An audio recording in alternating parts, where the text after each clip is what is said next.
बिना किसी झिझक के हम ये कह सकते हैं कि ब्लैक होल्स इस ब्रह्मांड के सबसे अजीब जगहों में से एक है। ब्लैक होल्स को अगर हम सिंपल भाषा में कहें तो ये स्पेस की एक ऐसी जगह है जहाँ की ग्रेविटी इतनी स्ट्रांग होती है कि कोई भी चीज़ इससे बच नहीं सकती, यहाँ तक कि प्रकाश भी नहीं। हाय दोस्तों, मैं हूँ शुभम और आप देख रहे हैं मिस्टीरियस फैक्ट्स। इस वीडियो में मैं आपको ब्लैक होल्स की शेयर कराऊंगा।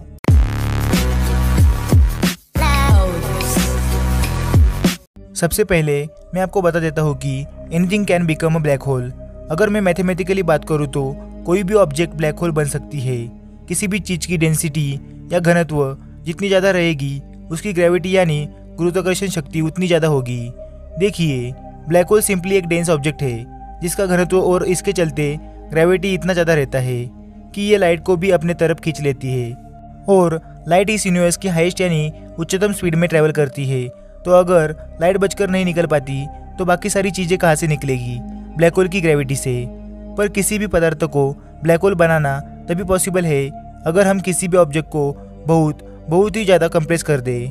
अगर आप माउंट एवरेस्ट को कंप्रेस करके 1 नैनोमीटर से कम साइज में कर दो तब वो ब्लैक होल बन जाएगी। अगर आप धरती को कंप्रेस करके 1 मटर के दाने जितना कर दो तो धरती भी ब्लैक होल बन जा सकती है। वैसे भी हमें ऐसी टेक्नोलॉजी की ज़रूरत नहीं है। Formation of black hole. ऐसे बहुत सारे स्टार्स हैं जिनका साइज धरती से लाखों अरबों गुना ज़्यादा होता है। तो जाहिर सी बात है, अगर उस स्टार को हम लोग इतना छोटा कर दें कि वो धरती की साइज में आ जाए तो वो एक ब्लैक होल बन सकती है। पर अच्छी बात यह है कि हमें ऐसा करने की ज़रूरत नहीं है क्योंकि ये ब्रह्मांड में ऑलरेडी होता है। जब कोई तारे की डेथ होती है जिसे हम सुपरनोवा कहते हैं तब वो अपने अंदर ही कोलैप्स करने लगती है और उसका घनत्व बढ़ने लगता है। घटते घटते उसका साइज इतना छोटा हो जाता है और उसका घनत्व और ग्रेविटी इतना ज़्यादा बढ़ जाता है कि लाइट भी अब उससे बच नहीं सकता। वो छोटा पॉइंट जहाँ पे वो स्टार घटकर ब्लैक होल में कन्वर्ट हो जाता है उसे हम सिंगुलरिटी कहते हैं। मैं श्योर हूँ कि आपने सिंगुलरिटी के बारे में जरूर सुना होगा। Event horizon. ब्लैक होल का वो बाउंड्री जहाँ से लाइट एस्केप नहीं कर सकता उसे हम इवेंट हॉरिजन कहते हैं। मतलब इवेंट हॉरिजन से पहले लाइट बच के जा सकती है पर उसके आगे नो चांस। ब्लैक होल्स को हम ब्लैक होल्स क्यों कहते हैं? क्या आपको पता है कि ब्लैक होल्स को ब्लैक होल्स क्यों कहा जाता है? ब्लैक होल से लाइट एस्केप नहीं कर सकती है। इसका मतलब ये नहीं है कि ब्लैक होल्स में लाइट नहीं होती है, पर वो जो लाइट है वो आपके आंखों तक नहीं पहुंच पाती क्योंकि ब्लैक होल से लाइट बचकर नहीं जा सकती।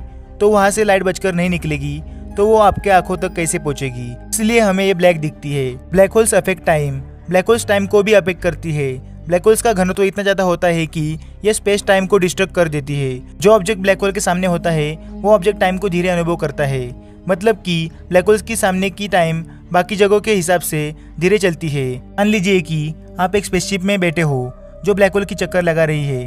मान लेते हैं कि इवेंट हॉरिजन से दूर वो एक सेफ जगह पे चक्कर लगा रही है। उस समय स्पेसशिप के अंदर की टाइम बाहर के मुकाबले स्लो हो जाएगी और आप टाइम ट्रैवल कर पाओगे। अगर आप एक ब्लैक होल के अंदर गिर जाओगे तो क्या होगा?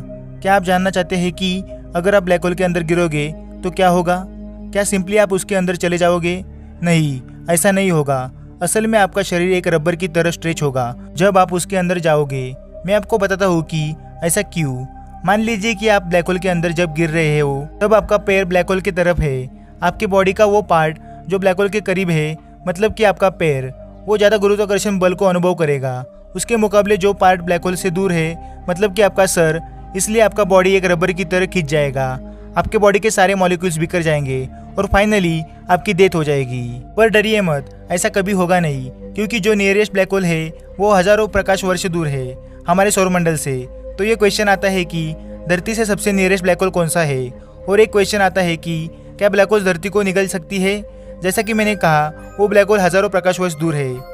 सिग्नस X1 नाम का एक ब्लैक होल है जो धरती से 6000 प्रकाश वर्ष दूर है और उसका मास सूर्य से 15 गुना ज़्यादा है और वो इतना दूर है कि धरती या सौरमंडल पर उसका कोई प्रभाव नहीं पड़ेगा। सो आपको डरने की कोई ज़रूरत नहीं है।